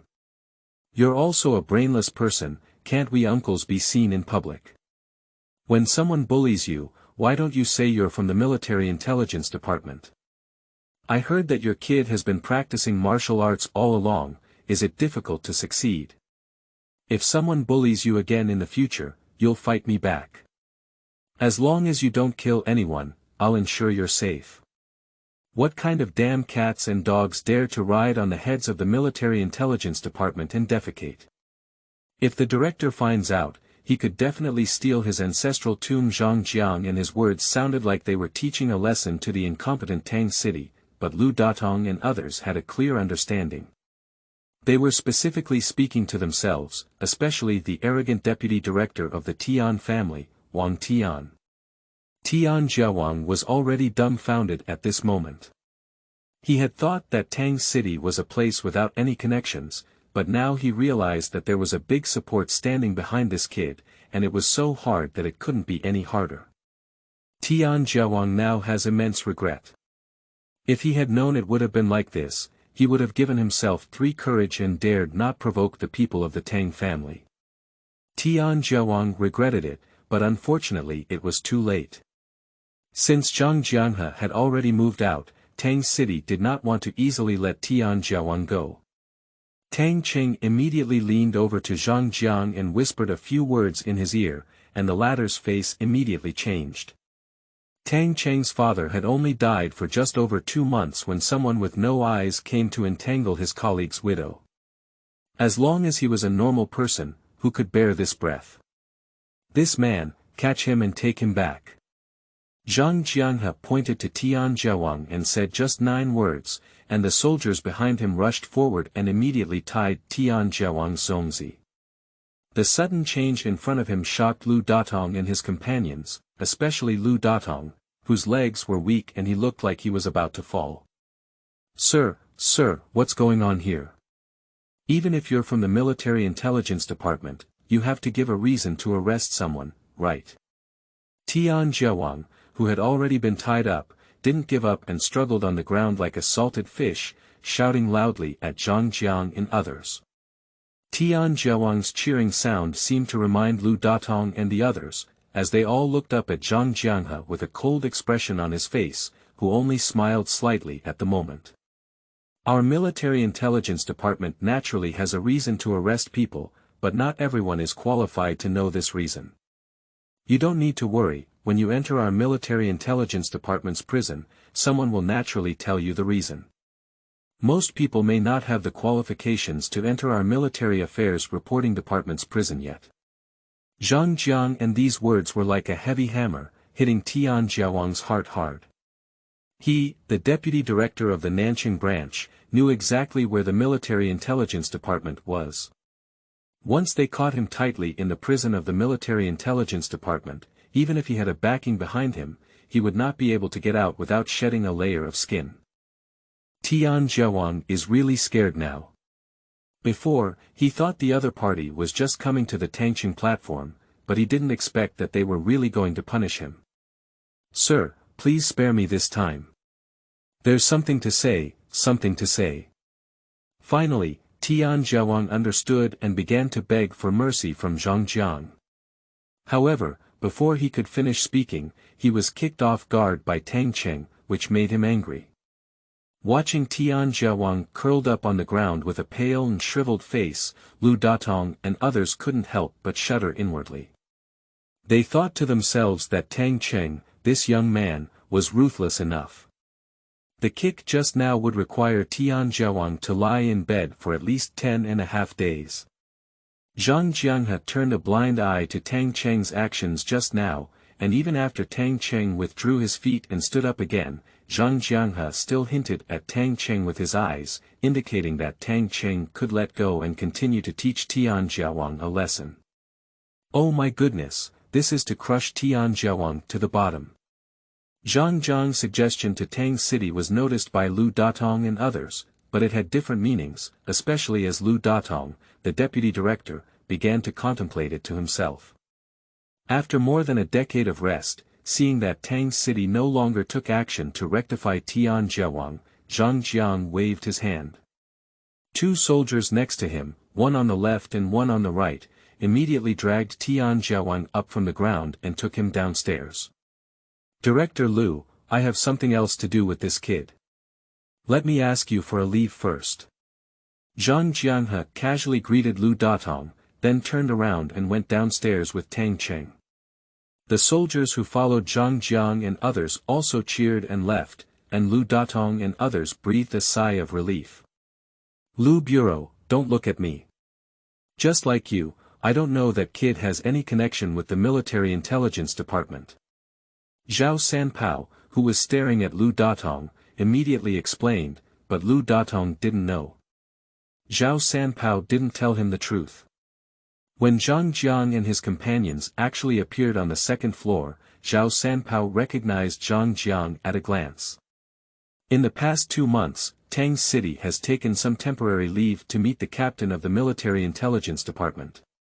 What Lu Datong is pondering at this moment, Tang Cheng, who has already left the police station, naturally won't know. At this moment, he is bowing his head and being fiercely scolded by Zhang Jiang. You kid, you don't have the same temperament as your father at all. Why didn't you tell me about such a big matter earlier? Did this person surnamed Tian not come to your doorstep today to trouble you, so you wouldn't call me voluntarily? Do you think anyone can call me uncle? Since I recognize your nephew, I won't let you be bullied for nothing. Tang Cheng, who lowered his head, was like Zhang Jiang and Sun's third grandson. A trusted subordinate sitting in the passenger seat of the sedan also turned to look at Tang Cheng at this moment. Xiao Tang, why are you complaining to our captain? As soon as you called, our captain became anxious. Look at the difference in the military uniform he was wearing, let me tell you. Our captain was so anxious that he even wore the wrong one. Tang Cheng looked at Zhang Jiang and who were sitting next to him. With just one glance, Tang Cheng grinned, and Zhang Jianghe had already been promoted to the rank of major last month. But the rank symbol worn by Zhang Jiang and his military uniform is actually a captain. Tang Cheng, who is familiar with Zhang Jiang and his personality, knows that wearing the wrong rank will never happen to Zhang Jiang and his body. The only explanation is that Zhang Jiang and he really wore the wrong military uniform. When his trusted subordinates said this, Zhang Jiang and the person involved also felt something was wrong. They twisted their necks, and Zhang Jiang and his expressions slowly eased. When I spoke just now, I always felt that my collar was a bit tight, maybe I was wearing Xiao Su's military uniform jacket. Look at the commotion. Zhang Jiang and his self-deprecating words finally made Tang Cheng, who had been trying hard to hold back, laugh out loud. Zhang Jiang and himself couldn't help but chuckle a few times, and Tang Cheng felt relieved of the pressure on his body and could finally breathe normally. After a few breaths, Zhang Jianghe spoke again and said, Xiao Wu, what do you want to do with that person surnamed Tian? The military intelligence department has the power to command the police department, but Tian Jiawang is still a deputy director. Tang Cheng just wanted to use Zhang Jianghe's power to warn Tian Jiawang. At this moment, when Zhang Jianghe asked this question, Tang Cheng answered according to his own thought. Uncle Zhang, forget it. After all, that person is also a deputy director, and I heard he has a backing in the senior management of the police department. I also dealt with him today, and I believe he won't dare to trouble me again in the future. We can't afford to be angry with people like him, it's not worth it. Look, this is my nephew, Zhang Jianghe. It sounds grand when he says that. Zhang Jianghe turned his face, and before Tang Cheng could show his humility, his face suddenly changed. Stupid, do you think he became the deputy director of the Nanjing branch only by taking photos with his beard? There are many buyers and sellers in Nanjing, but they are fat. If his surname Tian doesn't have some blood on his hands, he can become the deputy director of the Nanjing branch. A person like him, since he has done it, he must go all out and never give him a chance to turn things around. Tang Cheng finally understood what Zhang Jianghe meant, and couldn't help but turn his face to look at him. Tang Cheng suddenly realized that this uncle who took good care of himself was also a ruthless person. Kid, you must remember not to tell people book truths like, good for evil. Those great truths are all used to deceive you bookworms. We are warriors, and we believe in only strength and power. They talk about the thunderbolt method of killing snakes, killing grass, and eliminating roots. Women's kindness must not be present. Your father is no longer here, and since I have recognized you as my nephew, I have an obligation to teach you. However, there is not much I can teach you. You are a smart child, and your future path still depends on yourself. Do you understand what I mean? Zhang Jianghe corrected his face once again, while Tang Cheng could only nod and say yes. End of this chapter.